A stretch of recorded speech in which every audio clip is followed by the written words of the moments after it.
All right, we're about to open up a really complex and frankly disturbing case file.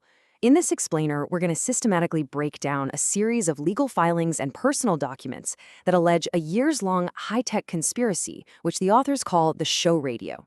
And just to be clear, our goal here is to lay out the structure of these allegations exactly as they're presented in the source material we've reviewed. Just listen to this. This one sentence, pulled directly from a formal complaint to the European Commission, really sets a stark and serious stage. I mean, this is the core claim. Everything else is built on this assertion of being technologically captive and what the filings describe as a profound institutional betrayal. Okay, so to make sense of all this, we're going to approach it like an investigative report. We'll break the case file down into 5 key areas. First, the alleged network of perpetrators. Then, the specific methods they supposedly used. After that, we'll look at the timeline of key events, the documented path of the official complaints, and finally, the evidence and motive presented in the filings. So first up, we have to ask, who is allegedly involved? The documents don't just point to one person, they lay out a whole complex network. And according to the filings, these aren't strangers. It's a structured group, many of them known to the victim, which they claim is a detail designed to maximize the psychological impact. Let's map out who is allegedly involved. Now, what's really interesting here is how the documents don't just give you a list of names. They actually classify everyone. The filings create this whole hierarchy to build their argument, starting with who they call core operators, people like Roxana Zerbo and Andrei Bildan, accused of direct active torture.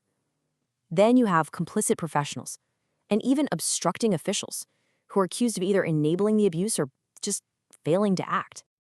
Okay, so now that we have a sense of the who, the documents really dig into the how, the specific technological and psychological techniques that are alleged to be the tools of this show radio. And this right here is really the core of the entire torture claim. So the allegations are broken down into these 4 distinct categories. And this isn't just about hearing voices. The filings describe this multifaceted assault. We're talking about the induction of specific physical pain like migraines and these weird needle-like sensations, really advanced psychological warfare, and even coercing the victim to perform actions totally against their will. Now, a huge piece of this whole puzzle, something mentioned over and over, is a technology they call V2K, or voice-to-skull. According to these filings, this is a form of classified sonic weaponry that allows operators to transmit voices and sounds directly into a person's head, completely bypassing the ears. The documents allege this tech makes the harassment inescapable, and it blurs that line between a person's own thoughts and an external broadcast. And this slide, wow. It really illustrates the sheer level of detail in the psychological methods they're describing. You see, according to the file, this isn't supposed to be random torment. It's a calculated system, a hope and disappointment cycle to just erode morale, voice cloning to destroy any sense of self, and direct commands aimed at humiliation and, self-destruction. The stated goal per the documents was to forcibly alter the victim's very identity. All right, so after laying out the who and the how, the filings then try to anchor all these alleged acts of torture to a specific timeline. And you can see the strategy here, right? The goal is to show this wasn't a one-off thing, but a consistent long-term pattern of abuse, moving it from just a series of claims to something like a prosecutable history. So this timeline, which we've pulled together from dates mentioned all over the case files, shows this multi-year arc. It starts way back in May 2022 with what they claim is the inciting incident in the UK, the non-consensual implantation of a brain-computer interface. Then it jumps forward to 2025, where we see detailed logs of ongoing trauma and the first documented steps to get some kind of legal remedy through Romania's military justice system. Okay, let's get into what is a really critical part of this case file. Because, you see, the allegations are really twofold. First, there's the crime of torture itself, and second, there's the alleged failure and complicity of state institutions. The documents frame this not as just simple inaction, but as an active cover-up. And this is really the crucial part, this 4-step journey they describe. It starts with a standard procedure, filing complaints with local police. Then it moves to what's described as a systematic blockade. After that, an escalation to military authorities.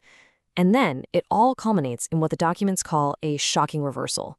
The very prosecutor's office that allegedly refused to investigate the torture charges starts prosecuting the victim for theft. And this is the core of that shocking reversal claim. The documents allege that this theft wasn't some random, unrelated crime. No, they call it a tactic of induced culpability. They accuse the operators of using that V2K technology to actually manipulate the victim into committing minor crimes with the specific goal of creating a criminal record to just destroy his credibility. And by prosecuting this, the state is alleged to have become a tool for the abusers. All right, which finally brings us to the two questions you have to ask in any investigation. What is the proof being offered for these extraordinary claims? And maybe even more importantly, what is the alleged motive behind this entire operation? What's the why? So this slide does a great job of summarizing the why versus the what, according to the case file. On one hand, you have these powerful overlapping motives. First, identity alteration, this deeply disturbing claim that a primary goal was to forcibly change the victim's sexual orientation. Second, to coerce a false confession to a specific crime, basically to manufacture a criminal to discredit him. And third, a direct financial motive, shown by an alleged bribery attempt. And on the other side, here's the evidence they point to: medical scans, eyewitness testimony about surveillance drones, and the victim's own detailed daily logs of the alleged torture. So in the end, this entire case file, as it's constructed in these documents, well, it leaves us with a really provocative and honestly deeply unsettling question. It pushes us beyond the specifics of this one person's claims and forces all of us to think about the future of law, technology, and what it even means to protect human rights when the ultimate frontier is human consciousness itself.